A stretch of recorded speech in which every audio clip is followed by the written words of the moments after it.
Hi friends, మన రవ్వ పులిహోర ఎలా చేసుకోవాలో చూద్దామండి. మన గోధుమ రవ్వతోటి రవ్వ పులిహోర చేద్దాము. ఇదిగోండి, మన చింతపండు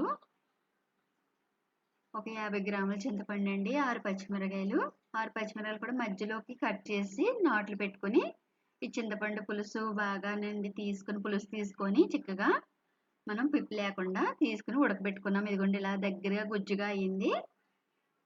ఇలా మంద కూడా వాటర్ వేసుకొని 2 సార్లు అలా బాగా పులుసు తీసుకునండి ఈ పచ్చిమిరపకాయలు వేసేసుకొని మనం ఇలా ఉడకబెట్టుకుంటున్నాము. ఇలా దగ్గరగా బాగా చిక్కగా అయ్యేటట్లుగా.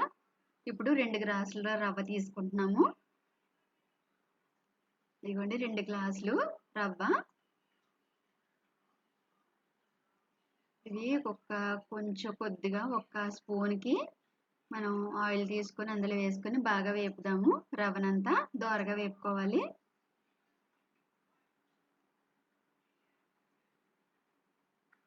ఇలా బాగా దోరగా వేపాలండి.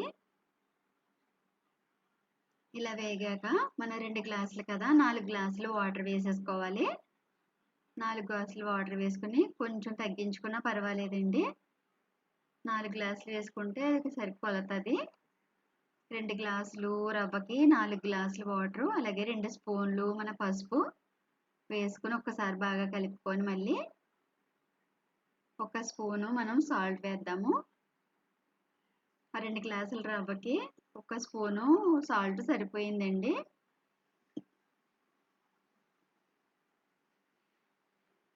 ఇలాంతా బాగా కలిసేలాగా కలుపుకొని మధ్య మధ్యలో కలుపుకోవాలి. అడుగు పట్టకుండా చూసుకోవాలి.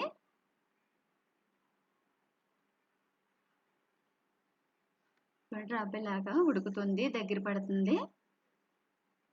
మనం రవ్వని కొంచెంసేపు ఇందులోనే ఒక ప్లేట్లో వేసుకొని చల్లారబెట్టుకున్నా కొంచెం దగ్గరగా గమ్ముని అది ఆరిపోతుందండి. పొడి పొడిలాడుతూ ఉంటుంది. మనం గిన్నెతో కూడా ఉంచేసుకోవచ్చు. ఈ రవ్వ పులిహోర చాలా బాగుంటుందండి.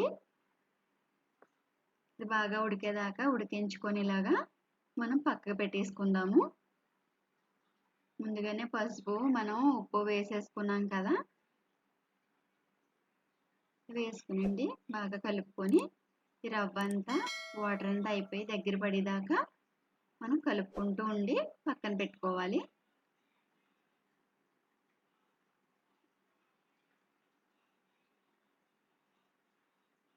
మీకు అర్జెంటుగా కర్రీస్ ఏమీ లేనప్పుడు ఇలా రవ్వ పులిహోర చేసుకుంటే అండి మన రైస్ లాగే కొంచెం ఆరోగ్యానికి కూడా మంచిది.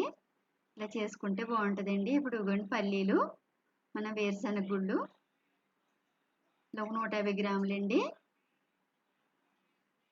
పల్లీలు తీసుకున్నాం. రవ్వ పులిహోరలోకి ఇలా పల్లీలు అలాగే మన పప్పులు ఎక్కువ ఉంటే కొంచెం బాగుంటుందని చెప్పి ఇలా కొద్దిగా ఎక్కువ తీసుకున్నాము. ఒక 50 గ్రాములకి పచ్చెనపప్పు, ఎండుమిరగాయ, కరివేపాకు సిద్ధం చేసుకుని చింతపండు ఇలాగా ఉడికించుకున్నాం కదా. మనం చింతపండులో పచ్చిమిరకాయలు ఉడికినాయి కదండి, ఆ పచ్చిమిరకాయలు కూడా మనకి తినడానికి కూడా చాలా బాగుంటుంది. తీసి పక్కన పెట్టేసి ఇలాగ ఉండదు. ఆ చింతపండులో ఉడికినాయి కదా, చాలా టేస్ట్గా ఉంటుందండి.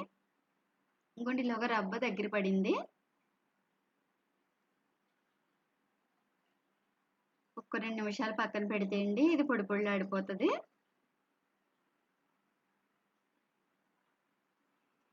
నచ్చితే లైక్ చేయండి, సబ్స్క్రైబ్ చేసుకోండి మన ప్రియ ఫుడ్ ఛానల్. అలాగే అండి, ఇదిగో పల్లీలు వేసేసుకొని ముందు బాగా దోరగా వేపుకోవాలి.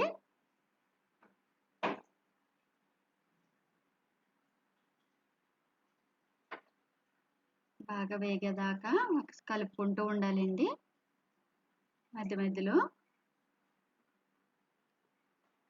అలా 1 నిమిషానికి ఒకసారి ఇంకోటి కలర్ మారాయి కదా, ఇప్పుడు మనం పచ్చిశనగపప్పు ఉంది కదా, ఇది కూడా వేసేసుకోవాలి. ఎండుమిర్చి కూడా వేసేసుకొని బాగా వేపుకోవాలి. దోరగా వేగాలండి.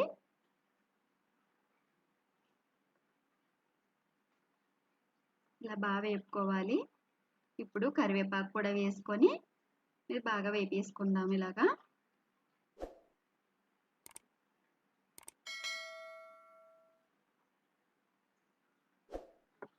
ఇలా బాగా దోరగా వేగనివ్వాలండి.